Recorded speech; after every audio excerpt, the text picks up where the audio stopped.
Cardinal Laurent Mosengo alekisaki butu na l'hôpitalo pona bokono. Episkopo ya lokumu ya Kinshasa, Cardinal Fridolin Ambongo asengaki ba Kristu pe bana ba Congo kobondela makasi pona Cardinal Mosengo.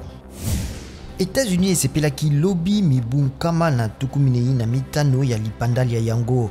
Joe Biden akebisi ete ata ndambo elonga emonisami likolo na COVID-19 bokono boye bosili nanu te.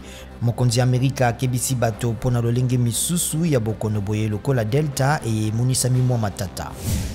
Ndambo ya immeuble koyaki le 24 juin na Surfside na Floride ekoyisami butubuleki na bobangi mpela pe mopepe makasi mozali kopusana na esika eye.